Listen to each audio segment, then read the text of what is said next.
Estamos con el ministro de Defensa, Rafael Rey, para entender qué es lo que ha pasado en esta ocasión. Ministro, buenas noches. ¿Qué tal? ¿Cómo le va? Gracias por la invitación. Bueno, 2 soldados más que mueren. ¿Qué pasó exactamente? Esto 2 héroes más. O sea, yo lo pondría de esta manera. 2 peruanos más se convierten en héroes por defendernos a todos los peruanos, incluyendo aquellos que difaman a nuestras Fuerzas Armadas, que los acusan y que los persiguen. 2 valientes soldados, 2 sargentos del ejército, que como muchos otros y como muchas otras familias también, ofrecen su vida o su dolor por servir al país. Y así les pagan algunos con denuncias falsas o persecuciones injustas. 2 asesinados más por el narcoterrorismo que atenta contra todo el país y por tanto contra nosotros. Bueno, porque el general Quiabra, el exministro de Defensa, general Quiabra, él ha dicho que seguimos enviando a las fuerzas sin el equipamiento necesario. Esto lo dijo más a partir de esa declaración que usted hizo. En efecto, y me alegra que me lo pregunte Jaime, porque el general Quiabra, déjeme decirles con toda sinceridad, quizá le convendría más quedarse un poquito más callado. El general Quiabra, no voy a entrar en detalles, pero dentro del ejército, el personal en actividad y personal en retiro tienen un concepto bastante pobre del desempeño profesional y de otros aspectos del general Quiabra. Así que mi recomendación sería que más bien guarde un respetuoso silencio. Entre otras cosas porque él no conoce la zona, dicho sea de paso.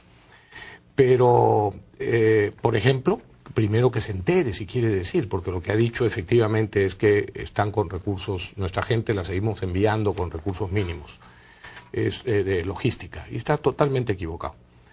Pero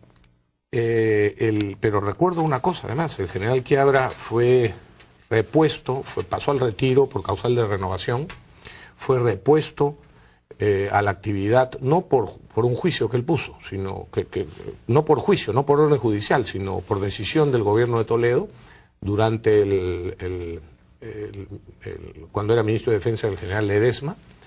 Después fue ascendido a general de división, después fue nombrado comandante general y finalmente llegó a ministro de Defensa. Le diré a los televidentes lo siguiente: en el 2000 habían 71 bases antisubversivas. En el 2003 habían escasamente 34. Y eso lo comprueba cualquiera. De manera que cuando he afirmado que ahora estamos sufriendo las consecuencias de la desatención a la lucha antisubversiva en la época del señor Toledo, no hago más que afirmar lo que está escrito y demostrado en la práctica. Solamente se repuso el estado de emergencia en el 2003, cuando lo del secuestro de Techín, ¿te acuerdas? Que salieron algunos militares ahí también del gobierno de Toledo a decir que operación exitosa de la Fuerza Armada porque lo rescatamos, cuando todo el mundo sabe que en realidad pagaron para que pudieran soltarlos. Pero así se llenaban la boca de palabras y es muy fácil, desde la comodidad de una ciudad y del escritorio, afirmar las cosas que afirman. Así que le recomiendo al general Quiabra que mejor se quede callado. Es cierto también que el equipamiento aparentemente no es el suficiente. Efectivamente. Por ejemplo, no hay inteligencia satelital, no hay inteligencia aérea, no hay inteligencia electrónica, no se puede saber, se debería poder saber dónde se están moviendo las columnas senderistas para poder atacarlas pues por aire, en fin, con ataques quirúrgicos precisos y no estar deambulando por la selva con patrullas que después son emboscadas, ¿no? Puedo afirmarte que las compras que se están haciendo, gracias a que este gobierno está proveyendo los recursos necesarios que no entregó y que no destinó el gobierno de Toledo, y por eso sufrimos hoy las consecuencias. Déjame hacer un paréntesis. Cuando se toman decisiones, las consecuencias no se sienten de inmediato, se sienten años después. Por eso, tanto para bien como para mal.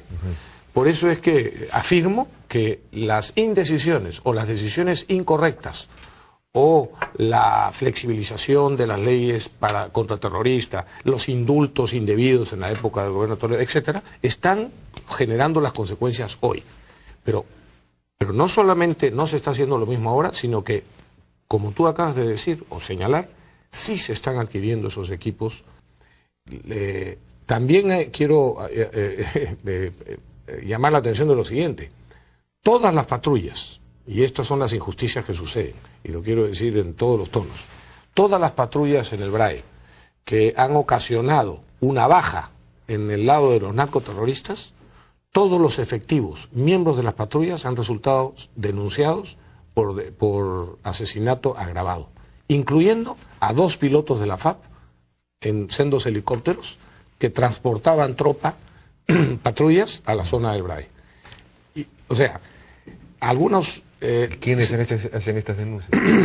Bueno, finalmente las hacen los fiscales, pero los que promueven esas denuncias son una serie de ONGs que se llaman defensores de los derechos humanos y, como yo digo, solo defienden algunos derechos humanos de algunas personas, de lo que a ellos les interesa.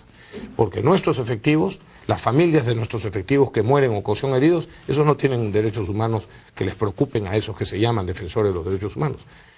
Tengo a 19 personas del BRAE acusadas por delito de asesinato, entre ellos, como te digo, 2 pilotos de helicóptero. ¿En qué consistió su error para que se le acuse de asesinos? De manejar, de conducir los helicópteros que estaban llevando a las patrullas. Solo en países en los que un grupo de gente resentida tiene acceso a decir lo que dicen injustamente, sucede lo que está sucediendo en el Perú. Yo me indigna como ministro de Defensa y como peruano que sucedan estas cosas. Pero además resulta que, y usted mismo lo ha dicho, las bases en las que viven, digamos, o pernoctan estos soldados que están expuestos a estas acusaciones, pues también son unas bases que están en pésimo estado. Así ¿no? Es. Con excepción de muy pocas, entre ellas la de Canaire, por ejemplo, las bases contrasubversivas en general están tan abandonadas que nuestros propios soldados viven en condiciones de extrema pobreza.